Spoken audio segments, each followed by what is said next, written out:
Jean dit que celui qui est assis sur le trône, c'est celui-là qui est, qui était et qui vient. Et au verset 5, il dit, et aussi de la part du Seigneur Jésus-Christ, qui a racheté des gens pour son Dieu. Mais Jésus-Christ est déjà Dieu. Pourquoi Jean dit qu'il a racheté des gens pour son Dieu? Le Dieu pour qui il a racheté des gens, c'est qui alors? Et maintenant, il dit ce Jésus-là, quand il va venir, ceux qui l'ont percé vont le voir, et puis il dit Amen. Quand il dit Amen, c'est pour dire qu'il a fini de parler. Maintenant, au verset 8, je suis l'alpha et l'oméga, dit le Seigneur Dieu. Là, qui parle maintenant? C'est le Seigneur Dieu. On dit je suis l'alpha et l'oméga, dit le Seigneur Dieu. Ils n'ont pas dit le Seigneur Jésus-Christ. Ils n'ont pas dit le Seigneur Jésus-Christ parce qu'en Matthieu chapitre 11, le verset 26, Jésus tressaillit du Saint-Esprit en disant, je te loue Père, Seigneur du ciel et de la terre. Donc c'est le Père là, qui est le Seigneur du ciel et de la terre. C'est lui qui est le Seigneur Dieu.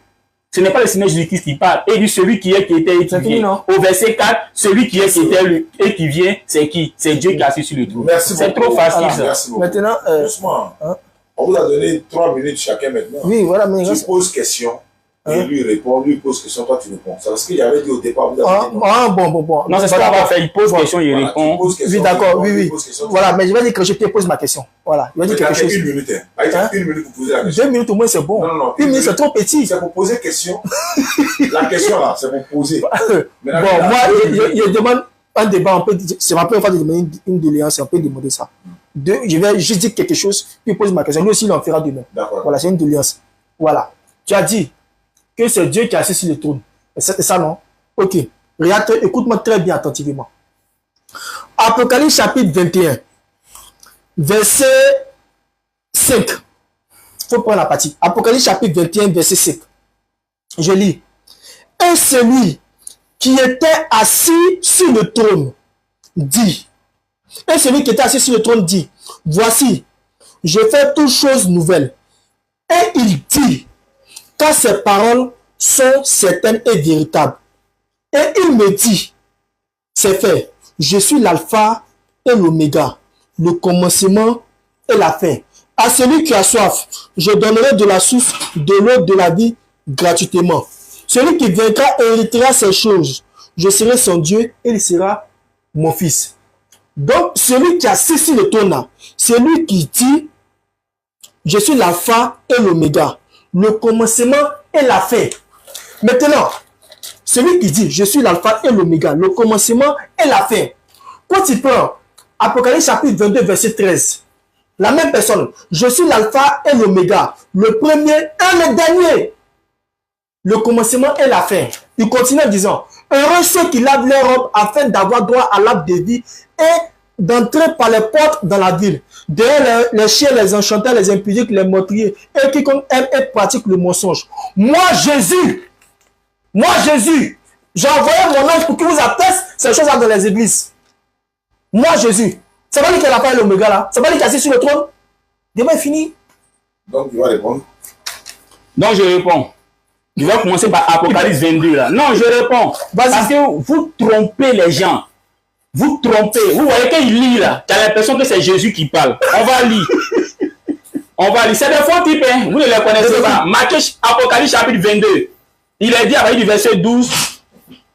Voici, je viens bientôt et ma récompense est avec moi pour rendre à chacun selon ce qu'il mérite. Moi, je suis l'alpha et l'oméga, le premier et le dernier, le commencement et la fin.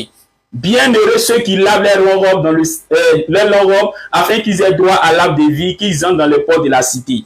Vous voyez, quand il finit, il y a un point. Il y a un point. Le point là montre que quoi? Que lui qui est en train de parler là, il a fini de parler. C'est pour ça qu'il y a un point. Et après le point maintenant, quelqu'un parle, il dit, moi Jésus, j'ai envoyé mon ange vous attester ces choses. Pourquoi moi Jésus, j'ai envoyé son ange? Apocalypse chapitre 1, le verset 1 à 3, on dit révélation de Jésus-Christ que Dieu lui a donné et qu'il a donné à son serviteur Jean par l'envoi de son ange. Donc il est en train d'attester que cette révélation qu'il a reçue de Dieu là, qui n'est pas lui Jésus-Christ là, il a vraiment envoyé à Jean pour que Jean le communique à ses frères. C'est tout. Maintenant, Apocalypse chapitre 21, le verset 5 à 6, mon frère Diane Foreli. Arrêtez de vous foutre des gens. 21, verset 5 à 6. Et je fais la lecture. Et celui qui était assis sur le trône dit, voici, je fais toutes choses nouvelles. Et il dit, écris, car ces paroles sont certaines et véritables. Voilà. Il me dit, c'est fait.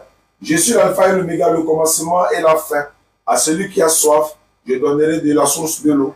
et de la vie gratuitement. C'est clair. Donc c'est celui qui est assis sur le trône là, qui est dit, je suis l'alpha et l'oméga. Ce n'est pas Jésus-Christ. Celui qui est assis sur le trône. Je reviens pour dire Apocalypse chapitre 5, le verset 1. On dit que c'est Dieu qui est assis sur le trône et c'est lui qui a le rouleau dans sa main. Même dans les églises, on chante la musique pour ça. On dit que Jésus-Christ a été trouvé digne d'aller prendre le livre dans la main de celui qui est assis sur le trône. Lui qui est assis sur le trône là, c'est Dieu. Sinon, Jésus-Christ n'aurait pas besoin de venir prendre le livre dans la main de Dieu si c'est déjà lui qui est assis sur le trône. Ça n'a pas de sens, réfléchissez un peu. Apocalypse chapitre 4, le verset 7 à 8.